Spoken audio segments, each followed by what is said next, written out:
अस्सलाम वालेकुम दोस्तों, मेरा नाम है अली उमर से हमेशा की तरह मौजूद है दाऊद और आप देख रहे हैं इस वक्त क्रिकेट लवर अली शो। क्योंकि इसको देखना बनता है। दोस्तों आप लोग से बात करने जा रहे हैं, बात करेंगे आज आपके साथ टॉप क्रिकेट न्यूज का सेगमेंट आज आप लोग से शेयर बहुत ही बड़ी खबरें हैं। नंबर 1 पे आप लोग से बात करने जा रहे हैं शोएब मलिक की तीसरी शादी। यहाँ पर जवानों की एक एक शादी नहीं हो पा रही है। 41 इयर्स ओल्ड शोएब मलिक ने की है तीसरी शादी। और किससे की है? सबसे बड़ा हैरान कौन और शॉकिंग तो यही जब है, तक जिएगा तब तब तक जिएगा। ये क्या नौजवानों के आप कह लेंगे कलेजों पे उसने चलाया है कि नौजवान इस वक्त तपे पड़े हुए हैं। कौन कौन तपा है, जरा इससे बात करेंगे जिसके बाद जो हमारे पास अपडेट आ रही है वो आ रही है सरफराज अहमद को लेकर अपडेट आ रही है कि सरफराज अहमद ने पाकिस्तान छोड़ दिया है। उनके करीबी सराय बता रहे हैं कि दिल बर्दाश्त हुए हैं। क्या पाकिस्तान क्रिकेट मजीद खेलेंगे या नहीं, क्या अपडेट है वो आप लोग से शेयर करेंगे।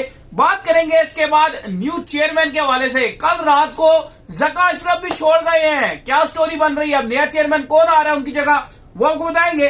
और बात करेंगे पाकिस्तान और न्यूजीलैंड के हवाले से, यानी कि पाकिस्तान का कल 5वां T20 इंटरनेशनल खेला जाना है, उस पर भी बात करेंगे। क्योंकि एक और बड़ी आइटम आ रही है भाई न्यूजीलैंड और पाकिस्तान को तोड़ने के लिए।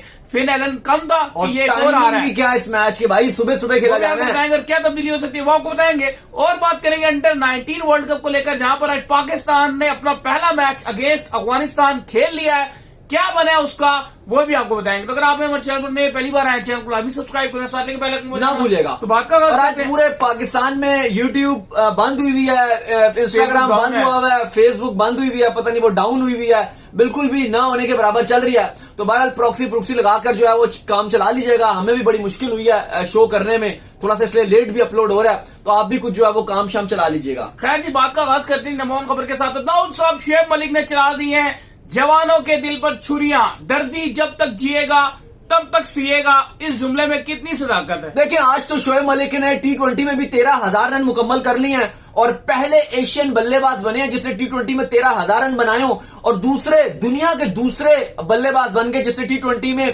13,000 रन बनाए। बट हु केयर्स, किसको फर्क पड़ता है कि उसने 13,000 बना लिए।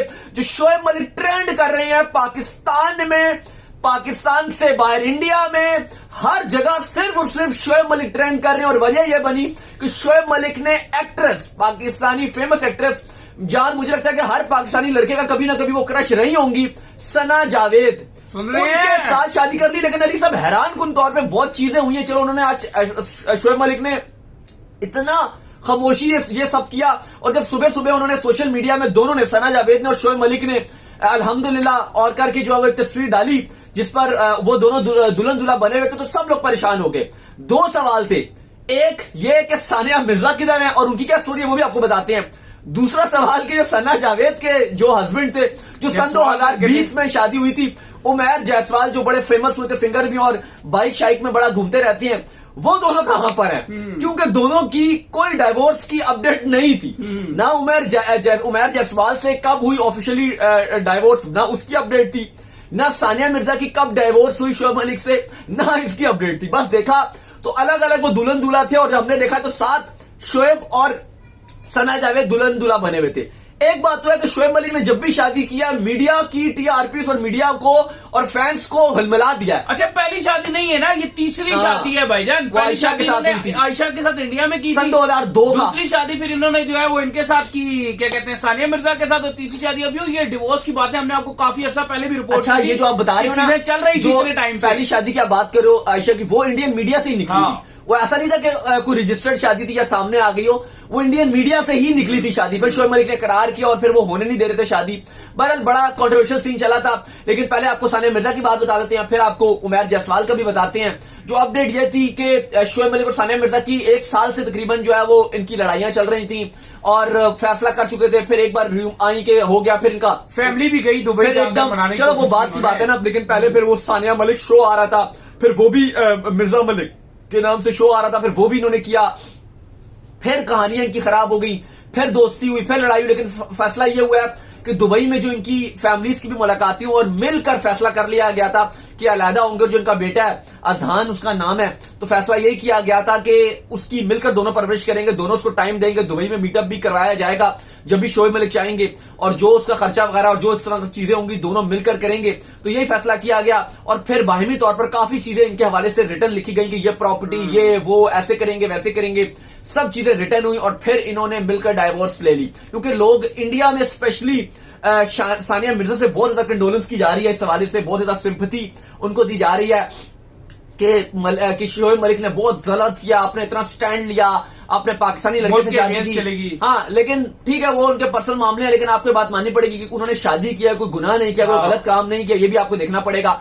और दोनों ने डिवोर्स लेके शादी की है। यार इस्लाम में तो आपको राइट है कि आप 4 शादियां कर सकते हैं, उन्होंने तो अभी तीसरी की। इस्लाम में भी, माशरती भी, सोशली भी, लीगली काम नहीं कर रहे। किसी भी मुल्क के कानून के लिहाज से, किसी भी अगर आप सोशली बात कर लो, रिलीजियस बात कर लो, हर लिहाज से ठीक हुआ, गलत नहीं हुआ। और जो as compare to Shoaib Malik को किसी किस्म की कमी नहीं है, वो गर्लफ्रेंड कल्चर में भी पाल सकते हैं, वो लड़कियां भी साथ रख सकते हैं, सारा कुछ कर सकते हैं, उनको कोई कमी नहीं है। आपको पता ही हो कितने मॉडर्न है, क्या है। और जो शोएब और सानिया की जो मेन, अगर आपको जो उनकी लगी वजह बनी है, उसकी सबसे बड़ी वजह अली ये है लॉन्ग डिस्टेंस रिलेशनशिप, सबसे बड़ा जो है। क्योंकि शोएब मलिक वहां खेल रहे हैं, सानिया मिर्जा खेलने खुलने की बात नहीं है, खेलने खुलने की बात भी चीजें। सानिया मिर्जा बहुत ट्रेवल भी करती है। नहीं, आप वो चले, वो भी करती हैं, खेलने खुलने की भी वो बात इतनी इंपॉर्टेंट नहीं होती। वजह ये है कि सभी खेलते हैं, वो तो दुनिया के सारे क्रिकेटर्स खेल रहे हैं, वो मसला नहीं है। मसला ये है कि बीवियां नहीं खेलती ना, वो भी इतना मसला नहीं है। बहुत लंबा ट्रैवल, बहुत सारे ऐसे स्टार हैं, उनकी वाइफ भी क्रिकेटर है। लेकिन आप बात सुने, जो मसला है, मेन मसला ये है कि long distance relationship at the end star की छुट्टियां, जो उनकी वाइफ की छुट्टियां, दोनों घर में ही जाती है। यही बात है ना, यहाँ पे ऐसा नहीं है। तो ये ना वो इंडिया चली जाती है, वो उनका घर इंडिया में है, बिल्कुल। उनके पास पाकिस्तानी नेशनैलिटी नहीं है, वो पाकिस्तान में उस तरह से नहीं रह सकती, ना शोएब मलिक उस तरह इंडिया में रह सकते हैं। अगर हाँ ये टाइम निकालते तो पाकिस्तान में सानिया मिर्जा रह सकती, शादी के बाद वो लीगली, उनके मसले मसाइल है, उनके मसले हैं, टेक्निकल कोई इशू नहीं है। नहीं, अब वीजा वगैरह नहीं है ना उनके पास, वो टेक्निकल कोई इशू नहीं है भाई, शादी के बाद वो प्रॉपर यहाँ है, कुछ नहीं है, कुछ टाइम आई है। लेकिन मेनली उनका घर वहां पर है, उनकी कमिटमेंट्स वहां पर है। तो मेन ये होता है कि जब ये दोनों मिलते थे तो ये दुबई में मिलते थे। इनका दुबई में, आपको याद है, घर भी था, हमने देखा भी था इनका घर दुबई में, वहां पर। अब मुझे जगह भूल गई है, बड़ी खूबसूरत जगह थी वहां पे, विलास बने हुए थे, वो हमने देखा भी था। तो शोएब मलिक और सानिया मिर्जा ने वहां पे घर लिया हुआ था, या है फिलहाल घर तो है। तो वहां पर ये रहते थे। अब देखो सारे, अब छुट्टियों में जब जाती हो ना, तो आपको सारे काम खत्म करके आराम से आपको महीने की छुट्टियां मनानी पड़ती है। वो बहुत आसान नहीं रहता है, ना उनके लिए आसान रहेगा, ना इनके लिए आसान रहेगा। तो हस्बैंड वाइफ जरूर थे, लेकिन ये छुट्टियों में मुलाकात करते थे। आप खुद देखो, साल में 1 महीना मिल रहे हैं, तो सानिया मिर्जा को थोड़ा सा इनके ऊपर था, क्योंकि थोड़े से ज्यादा जॉली रहते हैं, लड़कियों से गपशप रहती है। और स्पेशली जो एक्ट्रेस है, आपको याद होगा, वो जो खूबसूरत है, वो क्या उनका नाम है, बुलबुले वाला, क्या नाम है उनका, आयशा शायद नाम है। तो उनके साथ इनका एक फोटोशूट बड़ा वायरल हुआ था, वहां पर भी सुनने में आया था कि वहां पर भी बहुत ज्यादा एतराज किया है सानिया मिर्जा ने। और फिर सना के साथ जो मुझे लगता है जो खिड़की चली है, वो तो जीतो पाकिस्तान के थ्रू खिड़की चली है। बिल्कुल, जीतो पाकिस्तान में गट्ठे खेल थे ना दोनों। तो बहरहाल जो उमैर जायसवाल था, वहां पर भी चल रहा था कि सानिया, जो सना जावेद है, उनकी बन नहीं रही थी। और जो लास्ट नवंबर रहा है, इसमें दोनों ने अपने सोशल मीडिया में जो पिक्चर्स वगैरह इनके साथ थी, दोनों ने वो डिलीट कर दी थी। और कहा गया कि नवंबर से पहले, प्रोबेबली अक्टूबर में शायद की खबरें हैं कि इन दोनों ने खामोशी से जो है वो अलहदगी इख्तियार कर ली थी, डाइवोर्स भी ले लिया था। तो अब उससे पहले भी हो सकता है, लेकिन अक्टूबर में ये मीडिया में खबरें आई थी। अब हम बताओ, सब एक्ट्रेस हो गए, क्रिकेटर्स हो गए, क्रिकेटर्स की तो शायद फिर भी जो है ना चीजें थोड़ी बहुत चल जाए। ये जो एक्ट्रेस है, मैंने इनका देखा है, पता नहीं क्या है, मतलब क्या लॉजिक है इसके पीछे, कि इनकी शादियां बहुत लंबा अरसा नहीं चलती हैं। ये ईगो प्रॉब्लम आ जाता है या क्या इशू आ जाता है, बट ये बहुत लंबा अरसा कोई रिलेशन को नहीं मेंटेन कर पाती है, एक्ट्रेस के वाल से, स्पेशली एक्टर एक्ट्रेस जो है इस फील्ड में जितने भी लोग। बहरहाल फिलहाल हमारी तो नेक तमन्नाएं उनके साथ हैं, और माशाल्लाह बड़ा खूबसूरत जोड़ा नजर आ रहा है। बज़ाहिर तो सना जावेद भी अच्छी हैं, शोएब मलिक भी बड़े अच्छे हैं, हैंडसम हैं, तो बड़ा अच्छा जोड़ा नजर आ रहा है। और हमारी तो नेक तमन्नाएं हैं। काफी लोग जो है वो हैरान भी हैं, शौक भी हैं, काफी लोग जो है वो परेशान भी है, सोग में भी है, परेशान भी है, सब है। लेकिन फिर भी हमारी नेक तमन्नाएं और नेक दुआएं हैं कि इस जोड़े को, ये जोड़ा लंबा चले। बिल्कुल। खैर, जिसके बाद जो अपडेट आ रही है वो आ रही है सरफराज अहमद को लेकर। सरफराज अहमद के करीबी जराए जो ये चीज वो कोट कर रहे हैं कि सरफराज अहमद दिल बर्दाश्ता होकर जो है पाकिस्तान छोड़ गए हैं, और इस वक्त जो है वो लंदन में अपने 2 बच्चों और वाइफ के साथ जो है वो सेटलमेंट के लिए जो है वहां पर चले गए हैं। वजह यह बताई गई कि सरफराज अहमद का ये कहना है कि जो ऑस्ट्रेलिया के खिलाफ जो सीरीज थी, उसमें उन्होंने काफी रन उनके नहीं आ सके, जिस तरह से उनकी परफॉर्मेंसेज रही है, इस चीज को लेकर वो काफी दिल बर्दाश्ता हुए हैं, और पाकिस्तान क्रिकेट से वो बड़ा डिसअपॉइंट हो गया, और उनको लगता है कि अब शायद उनको चांस मजीद ना मिल सके, जिसकी वजह से वो लंदन शिफ्ट हो गए हैं। खैर, पाकिस्तान सुपर लीग खेलने के लिए वो यहाँ आते रहेंगे, और पाकिस्तान क्रिकेट के साथ मजीद ट्राई वो जरूर करेंगे, उनका ये कहना है। लेकिन उनके करीबी जराए ये बता रहे हैं कि वो डिसअपॉइंट हो चुके हैं। जी देखो, जो खबरें आ रही हैं, जो पहुंची हैं कि वो सरफराज अहमद लंदन जा रहे हैं और लंदन अपनी फैमिली को एडजस्ट करने के लिए जा रहे हैं। फिलहाल वो खुद लंबे एडजस्ट नहीं होंगे, खुद वहां पे नहीं रहेंगे, पाकिस्तान आते जाते रहेंगे, पीएसएल में भी पाकिस्तान की नुमाइंदगी करेंगे, डोमेस्टिक में भी अगर उनको मौका मिलेगा तो वहां पर भी वो खेलेंगे। लेकिन जो उन्होंने फैसला किया उसके दो सबसे बड़े पॉइंट्स हैं। एक तो ये खबर आ रही है कि उन्होंने पीसीबी में भी जो स्पेशली सिलेक्शन कमेटी है, वहाब रियाज वगैरह और टीम मैनेजमेंट में मजीद उनकी बातचीत होती है, उनसे उन्होंने मशवरा जरूर लिया है और उनका मानना यही है कि इस टाइम पाकिस्तान टीम जो है वो यंगस्टर्स की तरफ जाना चाहती है। जैसे रिजवान तो ऑलरेडी अगर आप देखो तो सीमेंट कर रहे हैं, उन पे आते हैं अभी, लेकिन उसके अलावा नई मैनेजमेंट कमेटी से जिससे मशवरा लिया है, क्या आपको यकीन है कि अगले आने वाले 4-5 दिनों तक वो सर्वाइव कर जाएगी? चलो उस पर बात करते हैं, लेकिन एक माइंडसेट नजर आ जाता है ना। दूसरा, उन्होंने देखा कि पाकिस्तान यंगस्टर्स हैं, जैसे मोहम्मद हारिस हैं, हसीबुल्ला हैं, या अभी आजम खान को मौका जरूर मिला, परफॉर्मेंस नहीं हुई, या T20 में पाकिस्तान उनके साथ जाना चाहता है, या फिर लॉन्गर फॉर्मेट ओडीआई और टेस्ट में रिजवान पाकिस्तान के परमानेंट मेंबर हैं और थोड़ा सा उनको नजर आ रहा है कि उनका कैरियर नहीं है। वैसे भी अगर हो भी कैरियर तो 1-2 साल से ऊपर तो नहीं चल सकते, 1-2 साल के बाद उनको छोड़ना ही है। क्रिकेट में भी आपको 1-2 साल के बाद वो पीएसएल में भी नजर ना आए, मतलब उनका एंड हो गया, क्रिकेट उनकी बस जा रही है। 1-2 साल के बाद शायद वो पीएसएल से भी वो रिटायर्ड हो जाएंगे, मतलब खेल चुके हैं ना, उन्होंने जितना खेलना था कब से वो खेल रहे हैं। 2008 जो 10 वाला एशिया कप था उसमें भी जब पाकिस्तान जीता था उसमें भी वो पार्ट थे पाकिस्तान टीम का। मिसबाहुल हक जब एजाज चीमा ने बड़ा जबरदस्त ओवर डाला था उसमें भी वो खेल रहे थे।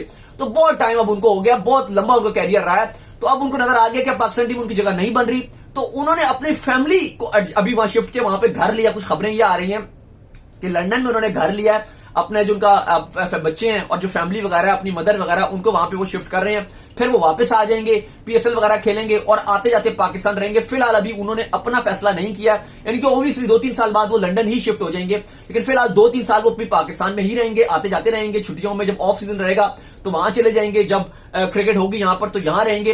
लेकिन उनको नजर आ गया कि अब उनके लिए पाकिस्तान क्रिकेट में, इंटरनेशनल क्रिकेट में अब उनके लिए कहानी नहीं है। अच्छा, कोशिश करेंगे, चीज है ये, कोशिश करते रहेंगे कि उन्हें जगह मिले। चले ये भी बता दिएगा, लेकिन एक और चीज है जी, सरफराज अहमद की जो कप्तानी का दौर था वो एक सुनहरा दौर था सरफराज अहमद का। उसके अंदर हमने जो है चैंपियन ट्रॉफी 2017 का ताज जो अपने सर के ऊपर सजाया, सीरीज से लगातार जीतने का रिकॉर्ड जो हमने कायम किया T20 में, जिधर आज हमें एक जीत लेना जो है मुश्किल हुई हुई है। किसी किस्म की कोई मुनाफकत नहीं थी, किसी किस्म की कोई जो आप कह लो कि खिलाड़ी अपनी जगह बनाने के लिए नहीं खेलते थे। आजकल के दौर में तो अजीम मुनाफकतें टीम के अंदर मौजूद है और लोग उनको प्रेज भी कर रहे होते हैं कि भाई ये कमाल के बंदे, और बजाय साफ समझ आ रही होती है कि वो क्या चाह रहे हैं, वो किस तरह ढेर लड़कों को चांस नहीं देना चाह रहे हैं और किस किस तरीके से वो चीजें जो है टीम के अंदर कर रहे हैं। लेकिन फिर भी जो है उनका नाम चल रहा होता है। सरफराज अहमद इन सारे बॉयज को लेकर चलता था और एक चीज इनके अंदर कॉमन थी कि डंडा रखकर जो है ये चलाते थे, और पाकिस्तान की कौम डंडे पे चलने वाली कौम है, जो साफ बात है, और ये सारे चलते थे। लेकिन जब से ये सारे स्टार बने,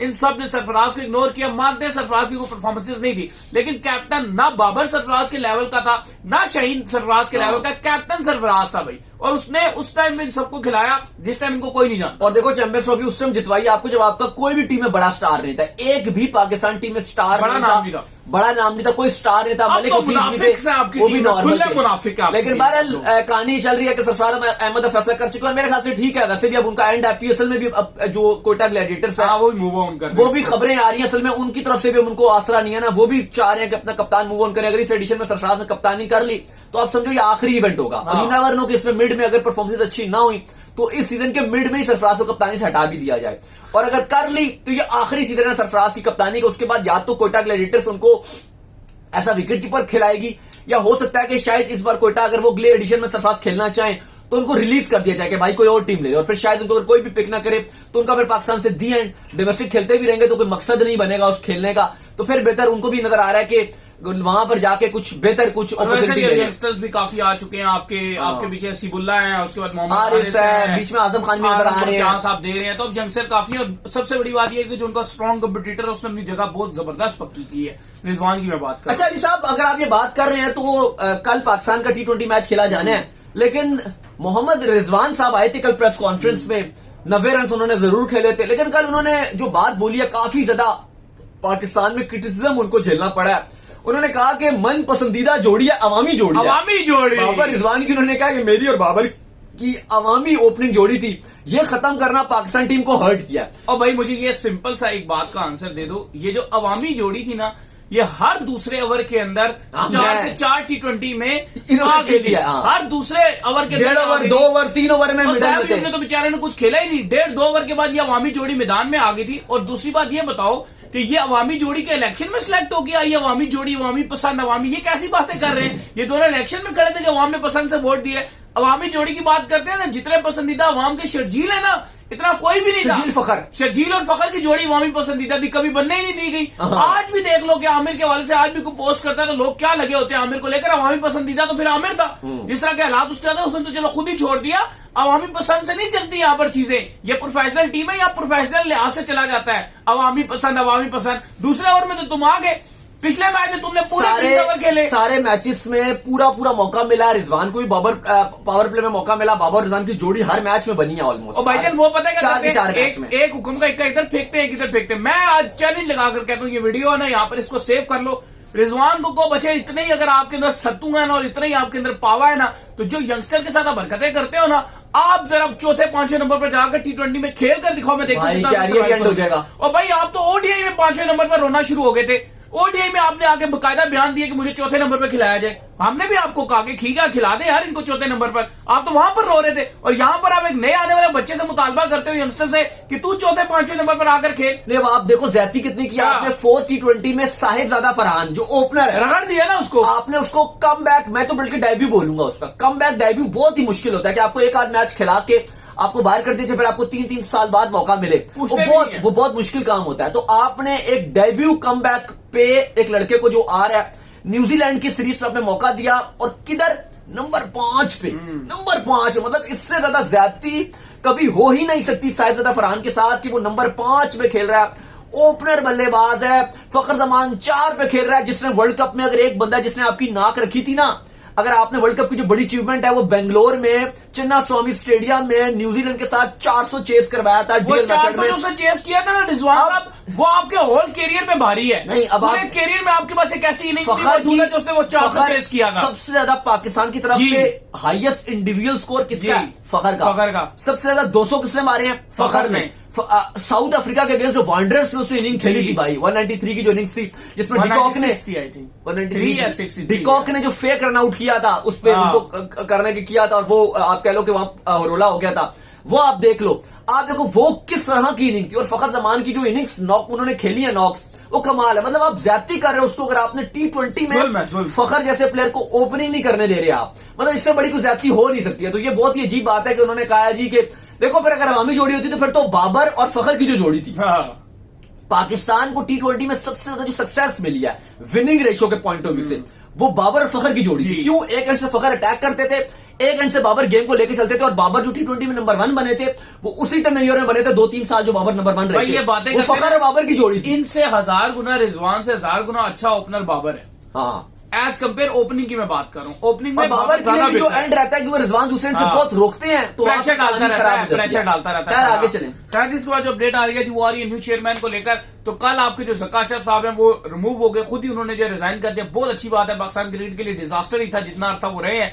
पाकिस्तान क्रिकेट फारिग हुई है और कुछ भी नहीं हुआ, लेकिन अब नए चेयरमैन जो है वो आ सकते हैं। इसके लिए नजम सेठी को कंसीडर किया जा रहा है, मुस्तफा रामदे है कोई, इनको जो है कंसीडर किया जा रहा है, और साथ में नदीम उमर का भी नाम आ रहा है जो कोटा क्रिकेटर के जो है वो ऑनर है। तो इस तरह के नाम गर्दिश कर रहे हैं, लेट्स सी कौन बनता है। नहीं, 3-4 नाम और भी आ रहे हैं, जैसे मुस्तफा रामदे और नजम सेठी, ये 2 हॉट फेवरेट है।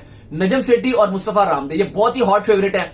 लेकिन अभी कहानी ये भी चल रही है कि अगर मुस्तफा रामदे बन गए तो फिर आपको पता है 8 फरवरी पे इलेक्शन हो जाएंगे, और 99% बल्कि 100% मेरे ख्याल से तो मुझे लग रहा है 100% है, क्योंकि लिख दिया गया कि नून लीग हुकूमत करने आएगी 100%, मतलब इसमें शक ही नहीं है कि उन्हीं की हुकूमत आनी है। तो ऑब्वियसली मुझे लग रहा है कि उस पॉइंट ऑफ व्यू से नजम सेठी ने ही बाद में तो आ जाना है, तो आ जाना है। तो मतलब एक आप कहते हो ना 1% का कुछ चांस हो, तो वो भी नहीं है। 100% मुझे पता है कि नून लीग की हुकूमत आनी है, 110%, तो उसके बाद नजम सेठी नहीं आना है। तो अगर मुस्तफा रामदे भी बन भी गए तो उसके बाद फिर आप कह लो कि महीने के बाद वैसे भी नजम सेठी ने ऑलरेडी बन जाना है। तो बहरहाल इन दोनों में से आना है, लेकिन नजम सेठी हॉट फेवरेट है। लेकिन कहीं ना कहीं स्लाइटली कोयटा ग्लैडिएटर्स के जो ऑनर है नदीम उमर साहब, उनका भी नाम आ रहा है, और 2-3 और भी कुछ ब्यूरोक्रेट्स हैं, उनका भी नाम आ रहा है। कि मुझे मुश्किल लग रहा है, यही मुझे लग रहा है कि आएंगे नजम सेठी या फिर मुस्तफा रामदे। खैर, इसके बाद जो अपडेट आ रही है वो आ रही है पाकिस्तान और न्यूजीलैंड के हवाले से।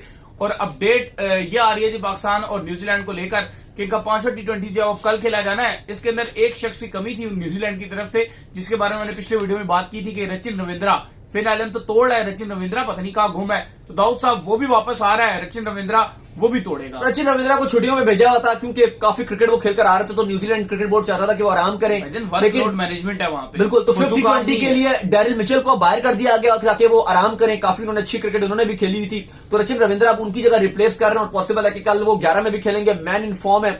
दूसरी तरफ Devon Conway already last match miss कर गए थे, उनको कोविड पॉजिटिव आ गया था और न्यूजीलैंड कोई हरी नहीं दिखा रहा। होपफुल है कि जब वो फिट होंगे तभी उनको लाया जाएगा। कल आपका भी 11 के ऊपर बड़े सवाल उठ रहे हैं कि क्या होगा। मैच सुबह 5 बजे खेला जाएगा। अली साहब, सख्त सर्दी है इस टाइम पिंडी इस्लामाबाद में, शदीद सर्दी है और 5 बजे लोग रजाइयों में घुस के मैच देखेंगे। देखना पड़ेगा कि क्या तब्दीलियां होंगी, क्योंकि कहा तो जा रहा है कि तब्दीलियां कल की जा रही हैं। 2-3 तब्दीलियां होंगी, पाकिस्तान टीम मैनेजमेंट कर रही है। मैं भी शायद बाबर रिजवान को भी आराम करवा दिया जाए, कुछ ओपनिंग जोड़ी में भी कुछ नई तब्दीलियां हों, लेकिन कल कुछ 11 में तब्दीली पाकिस्तान की हो रही है। अभी कोई उन्होंने अपडेट नहीं दिया। रैंडमली कहा गया कि टॉस से पहले ही डिसाइड करेंगे, लेकिन मुझे लग रहा है कम से कम 2 से 3 तब्दीलियां होने जा रही हैं। हो सकता है कि रिजवान या बाबर में से किसी एक आध को भी शायद आराम करके कोई डिफरेंट ट्राई किया जाए। कुछ यंगस्टर्स को शायद कल ये मौका दे दें, अल्लाह करे ये कल दे दें टॉस वो डिसीजन, कुछ यंगस्टर्स को मौका दे दें। लेकिन कल काफी सारी जो है वो तब्दीलियां आपके प्लेइंग 11 में भी होंगी। लेट्स सी जी, देखते हैं। तो उम्मीद करते हैं आज का हमारा शो आपको आएगा।